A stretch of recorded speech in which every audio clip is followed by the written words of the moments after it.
ಆತ್ಮೀಯ H16 news ಅರ್ಥಾತ್ ಹೇ ಸಿದ್ದರಾಮಯ್ಯ ಸ್ವಾಗತ. ನಾನು ನಿಮ್ಮವ MI ಮಲ್ಲಪ್ಪ ಜೋತ್ ಅವರು. ಆತ್ಮೀಯರೇ, ಹನಿ ಟ್ರ್ಯಾಪ್, ಮಧು ಬಲೆ, ಮಧು ಕೆಡ್ಡ ನಿಧಾನಕ್ಕೆ ಟುಸ್ ಆಗ್ತಾ ಇದೆಯಾ?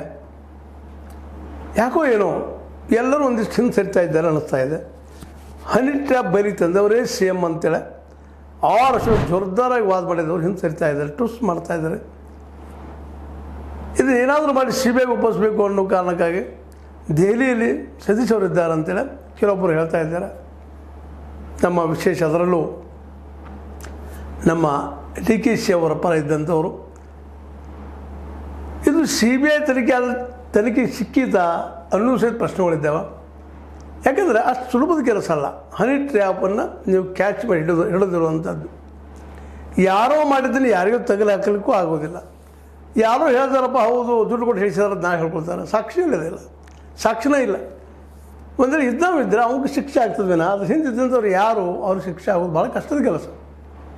ಹನಿ ಟ್ರ್ಯಾಪ್ ಈಗಾಗಲೇ ನೀವು ಕೇಳಿದಿರಿ, ಸಿನಿಮಾ ರಂಗದಲ್ಲೂ ಸಾಕಷ್ಟು ಕೇಸ್ಗಳನ್ನು ಕೇಳಿದ್ದೀವಿ.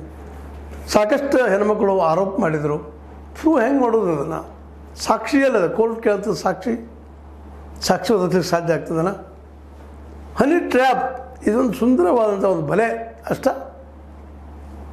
ಅನುಭವಿಸಿ ನಾವು ಖುಷಿ ಪಡ್ತಾನೆ, ಸಿಕ್ಕಾಕೊಂಡು ಸ್ವಲ್ಪ ದಿವಸ ತೊಂದರೆ ಅನುಭವಿಸ್ತಾನೆ. ನಂತರ ಅಲ್ರಿ ಅವನು ನಾನಲ್ಲ ಅಂತ ಹೇಳ್ತಾನೆ.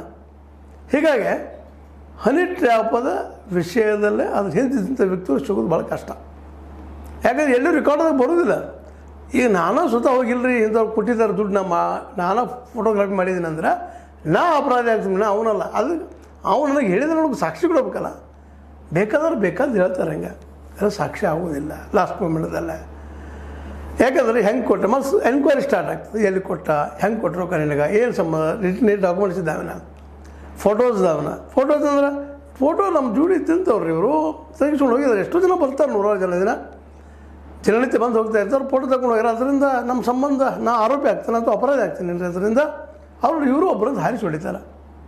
ಇವತ್ತು DK ಶಿವಕುಮಾರ್ ಅವರು ಇರಲಿ, ಮತ್ತೊಬ್ಬರು ಇರಲಿ, ಇನ್ನೊಬ್ರು ಇರಲಿ, ಯಾಕೆ ನಾ ಅಪರಾಧಿ ಅಂತ ಹೇಳ್ಕೊಳ್ತಾರೆ.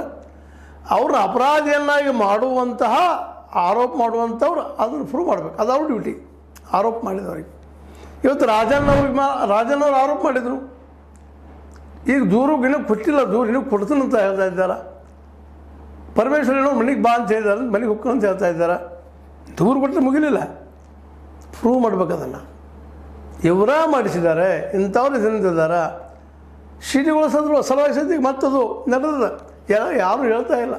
ನನ್ನ ಹತ್ರ ಸಿಡಿ ಇಲ್ಲ, ನಿನ್ನ ಹತ್ರ ಸಿಡಿ ಇಲ್ಲ, ಎಲ್ಲರೂ ಜಾರ್ಕೊಳ್ತಾ ಇದ್ದಾರೆ. ಇದರ ಅರ್ಥ ಏನಪ್ಪ ಅಂತಂದರೆ ಹನಿ ಟ್ರ್ಯಾಪ್ದಲ್ಲಿ ಹಿಡಿದ ಶಿಕ್ಷೆ ಕೊಡಿಸುವಂಥ ಕೆಲಸ ನೀವು ಒಂದಷ್ಟು ಸುಲಭದ ಕೆಲಸ ಅಲ್ಲ.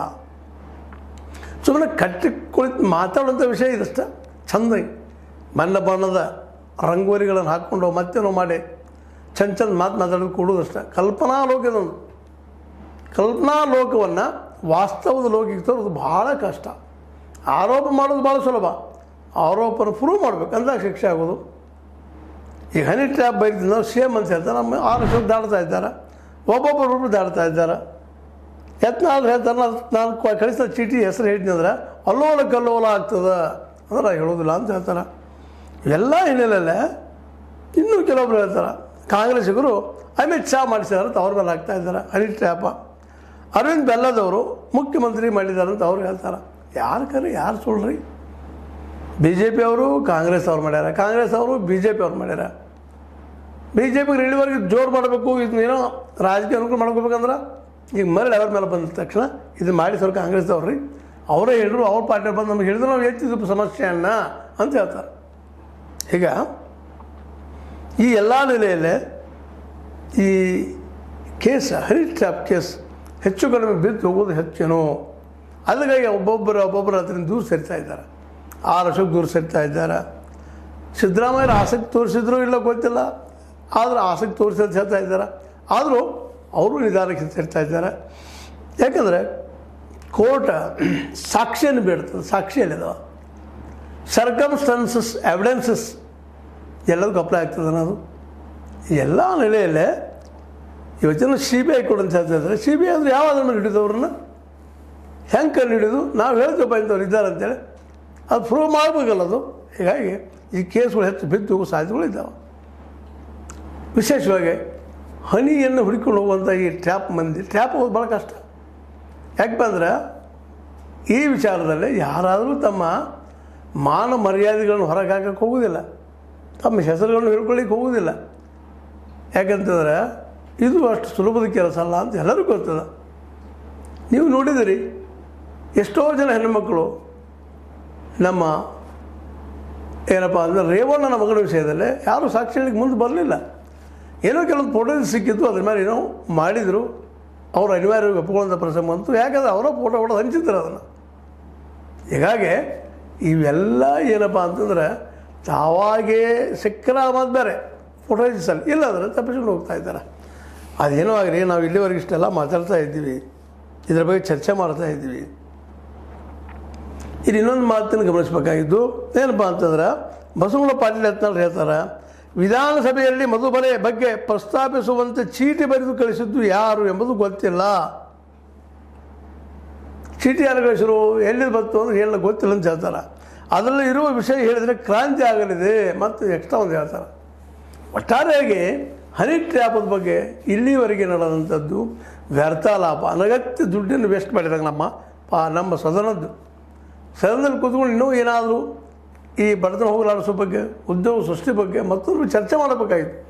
ಅದಕ್ಕಾಗಿ ಕನ್ಸ್ಟ್ರಕ್ಟಿವ್ ಆಗಿ ಚಿಂತನೆ ಮಾಡಬೇಕಾಗಿತ್ತು. ಅದು ಯಾವುದೂ ಇಲ್ಲದ ಕೇವಲ ಹನಿ ಟ್ರ್ಯಾಪ್ ನಾನು ದೂರು ಕೊಡ್ತನೂ ಇಲ್ಲ ಅನ್ನೋದ್ರಾಗನ ನಮ್ಮ ಏನಪ್ಪ ಅಂತಂದ್ರೆ ರಾಜನವರು ಸಮಯ ಕಳೀತಾ ಇದ್ದಾರೆ. ಇನ್ನೂ ಕೊಡೋರು ಇದ್ದಾರೆ, ಅದು ದೂರು ಕೊಟ್ಟು ಅವ್ರು ಸಿಗ್ತಾರಂತಲ್ಲ. ಸರ್ಕಮ್ಸ್ಟಾನ್ಸಸ್ ಎವಿಡೆನ್ಸ್ಗಳು ಸಿಕ್ಕಾಗ, ಅಲ್ಲಿ ಸಿಕ್ಕಾಗ ಮಾತ್ರ. ಅದ್ರ ಜೊತೆಗೆ ಇನ್ನೊಂದು ಇತ್ತೀಚೆಗೆ ಸುದ್ದಿ ನಾವು ನೋಡಿದ ಪ್ರಕಾರ, ರಾಜಣ್ಣವರು ಅವರ ಮನೆಯಲ್ಲಿ CCTVಗಳು ಇಲ್ಲ, ಸರ್ಕಾರದವ್ರು ಹಾಕಿಲ್ಲ ಅನ್ನೋ ಮಾತು ಮಾತಾಡಿದ್ದಾರೆ. ಇದರಿಂದಾಗಿ ಫುಟೇಜ್ ಇದ್ದಂಗಿಲ್ಲ, ಆರೋಪಕ್ಕಾಗಿ ಆರೋಪ ಪಾಯವಿಲ್ಲ ಅನ್ನುವಂಥದ್ದು ಈಗ ಸ್ಪಷ್ಟ ಆಗ್ತಾ ಇದೆ. ಹೀಗಾಗಿ ಈ ಒಂದು ಹನಿ ಹಿಂದೆ ಹೋದ್ರೆ ವಿಶೇಷವಾಗಿ ಏನಪ್ಪ ಅಂತಂದ್ರೆ, ಹನಿಯಿಂದ ಹೋದವ ತೊಂದರೆ ಆಗ್ತೈತಿ, ಹನಿಯನ್ನು ಅನುಭವಿಸೋದವ ಇದೇನು ಲಾಸ್ ಮಾಡೋದಿಲ್ಲ ಅನ್ನೋದು. ಯಾಕಂದ್ರೆ ಎಲ್ಲಿವರೆಗೆ ಅನ್ಯಾಯಕ್ಕೆ ಒಳಗಾದ ಹೆಣ್ಣು ಮಗಳನ್ನು ಆರೋಪ ಮಾಡಿದರೂ ಸಿದ್ಧ ಆಗಲಾರಂಥ ಸ್ಥಿತಿ ನಮ್ಮಲ್ಲಿ ಅದ. ಹೌದಪ್ಪ, ಇಂಥವ್ರು ನನಗೆ ಅನ್ಯಾಯ ಆಗ್ಯದ, ನನ್ನ ಮೇಲೆ ಅತ್ಯಾಚಾರ ಆಗಿದೆ ಹೆಣ್ಮಗಳು ಹೇಳಿದರೂ ಅದನ್ನ ತಪ್ಪಿಸ್ಕೊಂಡು ಹೋಗುವಂಥ ಒಂದು ವ್ಯವಸ್ಥೆ ಇರೋ ಮುಂದೆ, ಅಥವಾ ಗಂಡಸರು ಇರೋ ಮುಂದೆ, ಇದು ಯಾರೋ ನೋಡಿರ್ತಾರೆ, ಅದರಿಂದ ಯಾರೋ ನಿಂತಿರ್ತಾರೆ, ಎಲ್ಲೂ ಇರ್ತಾರೆ. ಇದನ್ನೆಲ್ಲ ಪ್ರೂವ್ ಮಾಡೋದಕ್ಕೆ ಸಾಧ್ಯನಾ ಅಂತ. ಅದಕ್ಕಾಗಿ ಹನಿ ಟ್ರ್ಯಾಪದ ಬಗ್ಗೆ ಅನಗತ್ಯ ಚರ್ಚೆ ಮಾಡೋದಕ್ಕಿಂತಲೂ, ಅನಗತ್ಯ CBI ಕೊಟ್ಟೆ ಮತ್ತಿರ ಕೊಟ್ಟೆ ಅನ್ನೋದಕ್ಕಿಂತಲೂ ಅದರ ಬದಲಾಗಿ ಜನಪರವಾದ ಚಿಂತನೆಗಳನ್ನ ಮಾಡಿ ಜನರ ಸಮಸ್ಯೆಗಳಿಗೆ ಸ್ಪಂದಿಸುವಂಥ ಕೆಲಸವನ್ನು ನಮ್ಮ ಶಾಸಕರು, ನಮ್ಮ ಉಸ್ತುವಾರಿಗಳು ಯಾಕೆ ಮಾಡ್ತಾ ಇಲ್ಲ ಅಂತ. ಯಾಕಪ್ಪ ಅಂತಂದರೆ, ಎಲ್ಲಿವರೆಗೆ ನೀವು ಜನರ ಸಮಸ್ಯೆಗಳ ಬಗ್ಗೆ ಚರ್ಚೆ ಮಾಡೋದಿಲ್ವೋ ಅಲ್ಲಿ ತನಕ ಚರ್ಚೆ ಅಷ್ಟೇ ಅಲ್ಲ, ಪರಿಹಾರ ಹುಡುಕ್ಬೇಕಾಗಿದೆ. ಯಾಕಂದ್ರೆ ಸರ್ಕಾರ ನಿಮ್ಮ ಕೈಯಿಲ್ಲದ, ಖಜಾನೆ ನಿಮ್ಮ ಕೈಯಿಲ್ಲದ, ನಾವೆಲ್ಲ ಟ್ಯಾಕ್ಸ್ ನಿಮಗೆ ಕೊಡ್ತಾ ಇದ್ದೀವಿ, ನೀವು ಟ್ಯಾಕ್ಸ್ ತೊಗೊಂಡೋದು ನಮ್ಗೆ ಒಳ್ಳೇದು ಕೆಲಸ ಮಾಡಬೇಕಾಗಿದೆ. ಆ ದಿಶೆಯಲ್ಲೇ ನೀವು ಹೆಜ್ಜೆಟ್ಟರೆ ಒಳ್ಳೆಯದು. ಅನಗತ್ಯ ಹನಿ ಹಿಂದೆ ಹೋದ್ರೆ ನೀವು ಟ್ರ್ಯಾಪ್ ಆಗ್ತೀರಿ ಅನ್ನೋದು ಆ ಕಾರಣಕ್ಕಾಗಿ ಇವತ್ತು RS ಸೇರ್ತಾ ಇದ್ದಾರೆ. ಜೊತೆಗೆ ರಾಜನವರು ಯಾಕೋ ಮೀನಾಮೇಶ ಅನ್ನಿಸ್ತಾ ಇದ್ದಾರೆ. ಮತ್ತು ಇನ್ನು ಮುಂದಿನ ದಿನದಲ್ಲೇ ಸತೀಶ್ ಅವರು ಏನೋ ಒಂದು ಕಾರಣ ತಪ್ಪಿಸ್ಕೋಬೋದು, ಏನಾಕೈತಿ ನೋಡೋಣ ಅಲ್ಲಿವರೆಗೆ. ಮತ್ತು ಇನ್ನಂತೆ ರಾಜನ ಸಮಯ ಬಂದಾಗ ಸೂಕ್ತ ಸಮಯದಲ್ಲಿ ಅವರ ದೂರು ಕೊಡೋರ, ಆ ದೂರು ಬಂದ ಮೇಲೆ ತನಿಖೆಯಾಗಿ ಅವ್ರು ಮಾಡಿದವರು ಮಾಡಿದವ್ರು ಸಿಕ್ಕಾಗ ಶಿಕ್ಷೆ ಆಗೋದು ಸಿಗಬೇಕಲ್ಲ, ಯಾರಿಲ್ಲ ಅವರು ಅಂತ ಹೇಳ್ತಾ, ಹನಿ ಟ್ರ್ಯಾಪ್ ಎಂದು ಹೋಗೋಕ್ಕಿಂತಲೂ ನೀವು ಮನಿ ಟ್ರ್ಯಾಪ್ ಸಲುವಾಗಿ ಪ್ರಯತ್ನಿಸಿದ್ರೆ ಒಳ್ಳೆಯದೇನೋ, ಎಲ್ಲರೂ ಉದ್ಯೋಗ ಸಿಗುವಂಥ ವ್ಯವಸ್ಥೆ ಮಾಡಿದರೆ, ಅದಕ್ಕೊಂದು ವ್ಯವಸ್ಥೆ ಹೂಡಿದರೆ ಒಳ್ಳೆಯದೇನೋ ಅಂತ ಹೇಳ್ತಾ ನನಗೆ ಅನಿಸಿದ ಕೆಲವು ಮಾತುಗಳು ಮಾತಾಡಿದ್ದೀನಿ. ಲೈಕ್ ಮಾಡಿ, ಶೇರ್ ಮಾಡಿರಿ, ಕಾಮೆಂಟ್ ಮಾಡಿರಿ, ಜೊತೆಗೆ ಸಬ್ಸ್ಕ್ರೈಬ್ ನಿಲ್ಲಿಸ್ಲಿಕ್ಕೆ ಹೋಗ್ಬೇಡ್ರಿ. S60 ನ್ಯೂಸ್ ಅರ್ಥಾತ್ ಹೇ ಸೀತಾರಾಮ್, ಇದು ಸತ್ಯದ ಕೈಗನ್ನಡಿ. ವಂದನೆಗಳು.